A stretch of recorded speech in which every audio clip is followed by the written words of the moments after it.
Ainda mais agora, estamos em plena época de férias escolares. Um mês em que as crianças brincam todos os dias. Entre uma brincadeira e outra, acidentes podem acontecer quando a gente menos espera. O que fazer quando o seu filho se afoga, ou engasga, ou até se intoxica?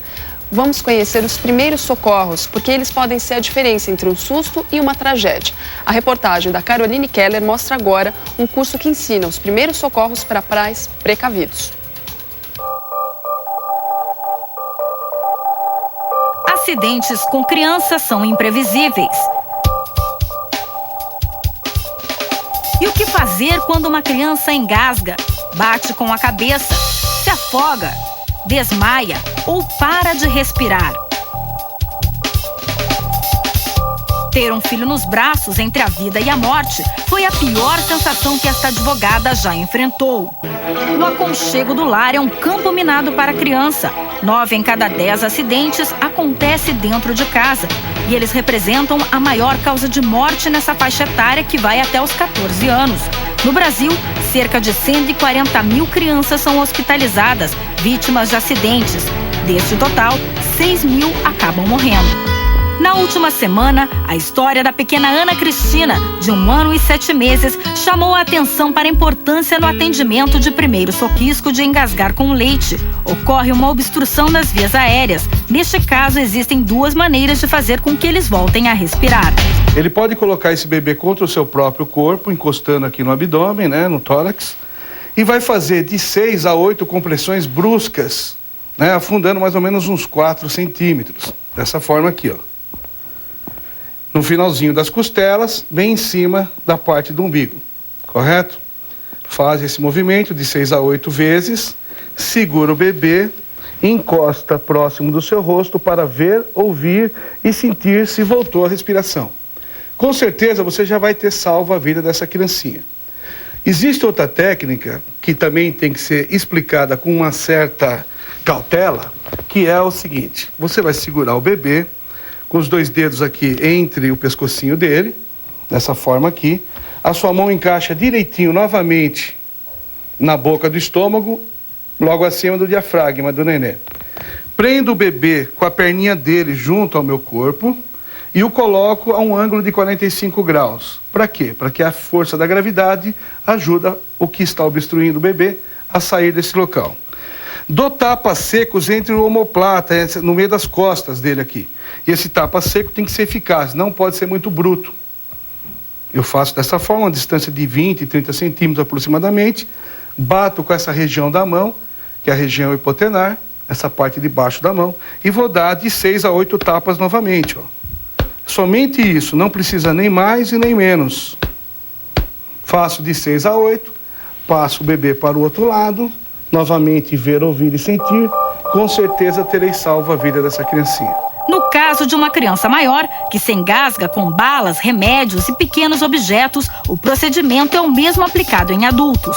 Eu vou pegar essa criança que vai estar engasgada e vou perguntar para ela: você pode falar? Se ela não disser nada, ela está com a traqueia obstruída, significa que ela está totalmente obstruída. Se ela pudesse falar pouca coisa, eu estou conseguindo, mas está doendo, significa que está parcialmente obstruído. Nesse caso, você vai ter que aguardar a equipe especializada chegar até o local. Como ela está totalmente obstruída, eu vou pegar essa criança por trás, vou segurá-la na crista do ilíaco, coloco a minha mão sobre a outra mão, no final das costelinhas dessa criança, entre o umbigo e a costelinha dessa criança, eu com a minha mão fechada vou posicioná-la dessa forma aqui. Coloco a minha outra mão por cima e vou fazer contrações fortes e eficazes, de 6 a 8, de baixo para cima, imitando uma letra J. Faço isso de 6 a 8 vezes, com certeza nós vamos conseguir desengasgar essa criança. A maior parte dos afogamentos com crianças acontece em piscinas, banheiras, baldes e até vaso sanitário. A mãe sai, deixa a criança brincando na banheira, às vezes vai brincar com o balde e se afoga em 4 dedos de água, por incrível que pareça. No caso de uma queda, se a criança bater com a cabeça, o que fazer? Por que os médicos pedem para os pais não deixarem as crianças dormirem? Porque ele precisa acompanhar a condição neurológica dela. Se o choque, a pancada que ela sofreu, não afetou a cabeça dela por dentro.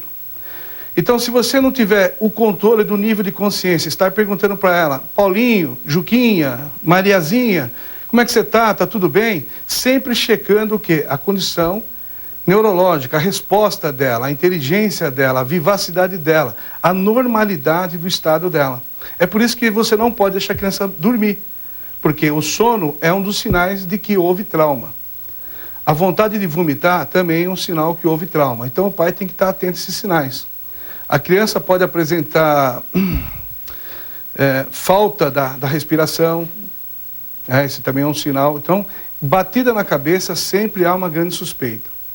Recomendamos sempre que possível conduzir até o hospital para que se faça uma tomografia, uma consulta com o médico, porque somente o médico é que vai poder diagnosticar a gravidade, se houve algo ou não. Toda brincadeira tem um certo risco, especialmente com bicicletas, patins, skate e até nos parques e playgrounds.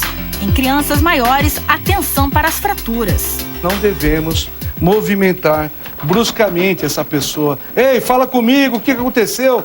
Tal, você vai estar movimentando e possivelmente lesionando a medula. Tá? Às vezes a pessoa pode ter sofrido uma fratura de vértebra, porém não afetou a medula que conduz os sinais, né, do cérebro para as terminais nervosas do nosso corpo. Numa parada cardiorrespiratória, o socorro deve ser imediato. E se essa situação acontecer na escola, tenham este aparelho, um desfibrilador automático. Ele vai analisar o que está ocorrendo com o coraçãozinho da criança e vai então determinar o que deve ser feito. Aqui você tem um eletrocardiograma, ele está fazendo às vezes de um eletrocardiograma. Tratamento indicado. Quer dizer, ele detectou alguma coisa que é chamada desfibrilação, ele pede para afastar e dá o choque. Pressione o botão de tratamento. Aí você pressiona o botão. Tratamento realizado. Realize a RCP por 2 minutos. Que é a famosa RCP. Você vai ao tórax da criança e vai flexionar por 2 minutos. E ele volta a agir outra vez. Enfim, e até aí provavelmente o socorro já chegou. Numa ocorrência, o resgate chega rápido. Mas na prática, cada minuto é uma corrida contra o relógio. Dicas muito importantes na reportagem da Caroline Kelly.